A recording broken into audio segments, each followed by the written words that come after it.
Welcome to Truth for Our Time with your host, Tamara Scott.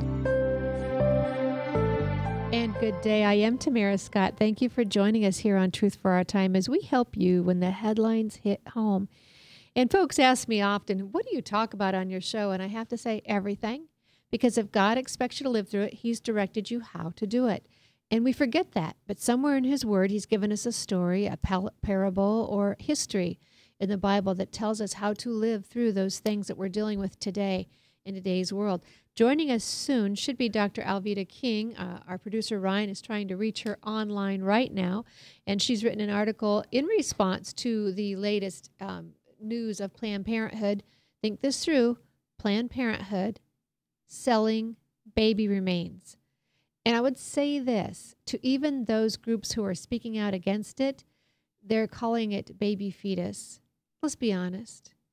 When you're talking about an arm, when you're talking about a liver, a head, an organ, heart, you're talking about baby remains. So don't let anybody call it fetus. As soon as I get off the air, I'm going to be responding to someone who considers himself to be on the right side of the issue, but is following the left's language and allowing the left to frame the debate. So don't let someone do that to you. So we now have 2 videos out. First one talking about, as they say, crunching over lunch, talking about not crunching baby body parts so that they can sell them for a profit. And they may tell you they're selling them for research, but they're selling them to for-profit companies. And any time that you have a price on someone's head, literally in this instance, you've put a value on them being dead. This is despicable. It's absolutely despicable. Second video is now out, and the woman is talking about, and she's laughing, and you could say that, gosh, watching the video, she's obviously not serious. She's joking, saying she wants a Lamborghini, but they're talking, seriously talking about agreeing on a price, finding a price that they both agree on, the seller and the buyer, the seller being Planned Parenthood staff, for baby parts. And in one of the articles I read, it talked about the head intact being worth so much money. Think this through. This is America. We look back to Auschwitz, and we see America. We see Germany's brightest, intellectually, academically, educationally, medically, highly trained, and they used the gifts that God had given them to destroy their fellow man in the most efficient manner possible, cleanliness, and highest in number. And we think, how horrible. How can we allow such an atrocity to exist? Well, we're doing it today. There are no smokestacks on those buildings. Where Planned Parenthood sits, we don't see the fences and the guards. Even worse, we've somehow marketed the idea of giving up your baby for convenience, for profit. So women voluntarily walk in to have their baby killed, removed, and now we find out to be sold. And you can try and justify it for research. You can try and justify it however you wish. What have we done? What have we allowed in America when the selling of an infant, when the selling of an unborn child, when we're allowing America's youngest citizens to be killed for convenience, lack of embarrassment, and then sold for profit? Planned Parenthood is trafficking illegally baby remains right here in America. They're not even meeting in alleyways and discussing it behind closed doors or in secret meetings. They're over lunch,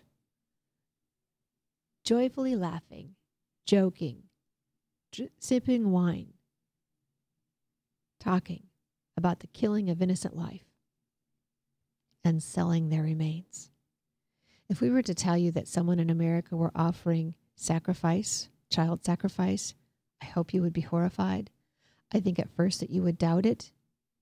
But what is this other than offering our children? We hear in the Old Testament, we read about offering children to the god of Moloch for profit, right? They wanted wealth. They thought that would bring good harvest.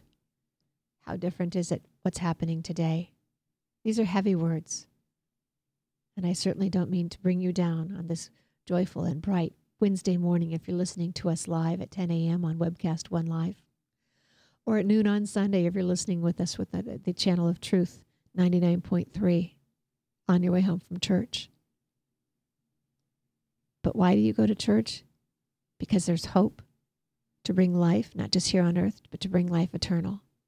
And how much more can we have this if we're not willing to share it and to stand up for the truth for all to have that hope? And of course, I have to add, if you're a woman out there and you've been party to an abortion, as Dr. Alveda King calls it, you are a post-abortive mother, know that there is forgiveness out there. You do not have to feel guilt and condemnation, though you will probably still feel the pain of the loss. God can help you through with forgiveness and repentance to a new life. And again, I go back to what have we done in this culture when we have so celebrated, well, let's be honest, sex and promiscuity. We allow it to be taught to our children at a very, very young age. We've had guests on this show, Representative McDermott out of Hawaii, talking about the sex ed that's in the fourth grade curriculums there. We know it's taking place here in America just as young, right in the mainland. We know it's even in our younger teachings. We're hearing now in kindergarten the unveiling of sex programs, sex ed programs. It is utter foolishness. We see it in our TV programs. We see it in the music. And we wonder why we are fighting promiscuity, teen pregnancy, out of wedlock births. This is why. And so when you hear people talk about live and let live, don't be judgmental. Understand that if you let these things seep into your culture, what does the Bible say? The little foxes destroy the vineyard, talking about a foothold, allowing a gain. I love the story in Joshua where they had just come through, Joshua 22, I think it is. I don't have my Bible in front of me. They had come through and they were dividing the land between the tribes and they were celebrating all that God had given them and that they were obedient and he had blessed them. And then as one tribe was going back over, they wanted land on the other side of the river, they started to build an altar. And the others were right away concerned to the point that though they just had this celebration with relatives, fellow tribe members, they were ready to go to war because they thought they were going to create a sin by building an altar to a false god. As it was, they were building an altar memoriam of all God had given them so that they knew their heirs would know they had a part, a stake in the ground on that side of the river before they went to the other side. But the story, the truth, is that they were really ready to stand against their own. After celebrating festive praise, they were ready to go back and hold someone accountable for sinning because they said, we cannot allow sin in the community. It will wipe out the whole. Sin in a community wipes out the whole. That's why we have to start standing against some of these things. Well, I have this time, and are we trying to reach Dr. King? Ryan, thank you so much. Ryan is our producer, and he does such a good job behind the glass and makes everything happen here. I want to thank those of you who followed along last week on our journey as I came to you live, remote from Washington, D.C. Wonderful trip out there. You can just tell sometimes when God arranges things and he has favor on you and your schedule and everything else, from cab drivers getting to talk to them, whether it was, let's see, I had Pakistan, I had Iranian, I had Ethiopian, I had Cameroon, Nairobi. I had folks from all over that I got to talk to to about the love of Jesus and share the truth of the gospel of Jesus Christ. Great meetings out there as well, things that are happening here. Of course, while we were there last week, the news hit of 4 deaths, 4 victims, 4 senseless deaths in Chattanooga. America found out on Friday who they are. This is from Grassroots. Gunnery Sergeant Thomas Sullivan in Hampton, Massachusetts. Lance Corporal Squire K. Wells of Cobb, Georgia. Sergeant Carson Holmquist of Polk, Wisconsin. Staff Sergeant David Wyatt of Burke, North Carolina. This comes to us from grassfire.com, talking about how difficult the days are. Many times we want to shake our fist at God and ask him why, but instead, let's simply ask the Lord to bless America, to forgive us, because we've nearly wiped him off. We're trying to ignore his influence. Our founding fathers gave credit time and again for all that he gave us as a country, for all the blessings, the protection, and the provision. Washington talked about the providence of God, and now we do everything to ignore it. We ban it in the teaching of our public schools. He says, I will pray for this nation and its people and the families of America's best, the 4 brave Marines who were lost way too soon. Psalms 33:12 tells us, blessed is a nation whose God is the Lord. I'll pray that that's something America will never forget, says Brian from grassfire.com.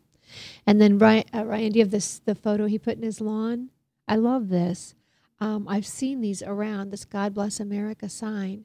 Concerned Women for America has signs that says, bless our troops, let them win. And you can still find those by getting a hold of Concerned Women for America of Iowa. Concerned Women for America of Iowa, I think that phone number is 515-259-0079, I think is that phone number. What if everyone in America who had a faith made it visible? What if we had the courage, 1, to speak the truth, but to take the stand visibly and put something like this on our lawns? What a great idea that would be. Before we go to break, I'm going to thank our sponsors. It is my disappointment. We tweeted out that Dr. Alveda King would be with us today. It is my disappointment that we have not found her. We have not been able to. I was chatting with her yesterday and texting, and we had set this up, but unfortunately it's not apparently going to work out. But let me just share with you very quickly. The article is on Truth for Our Time Facebook page, Truth for Our Time Facebook page, and it's Where is the Outrage Over the Planned Parenthood Atrocities by Dr. Alveda King. I want to see if I can find the one article where she talks about Margaret Sanger. The Black Caucus is what she's asking. She admits that Sanger and her federation targeted and sometimes paid black leaders, doctors, preachers, lawyers, teachers with grants and scholarships to convince them to join her. She says the Congressional Black Caucus, the concerned black clergy, and Dr. Alveda King herself is a post-abortive mother. She talks about the forgiveness of her abortions. She talks about saving another child from an abortion. But she says, I know firsthand the pain abortion can bring. There is no agape love in abortion and trafficking body parts. This is hateful, and it's a violent deed. So she's asking the Congressional Black Caucus, step up, speak out. You cannot serve both Planned Parenthood and your constituents. By serving Planned Parenthood, you are not only hating the other or despising the other, but your position is helping to kill your own people. We're thankful for Dr. Alveda King and her very, very busy schedule and the fact that she can so well discuss this, where some of the rest of us can't. We're going to take a break. When we come back, we'll be back with Pastor Landon Allen. You will love hearing the victorious walk of Pastor Landon Allen. And we thank our sponsors, Crave for America, Christians Reviving American Values Every Day, Crave, Christians Reviving American Values Every Day, and Webcast One Live Studios, for which we come out of the studio. We thank Mac for his help in making this show happen every week. And if you want to join him, we'll have ways you can do that. Contact us through Webcast One Live Studio. We'll be right back. From the RE/MAX Real Estate Concept Studios, this is Webcast One Live.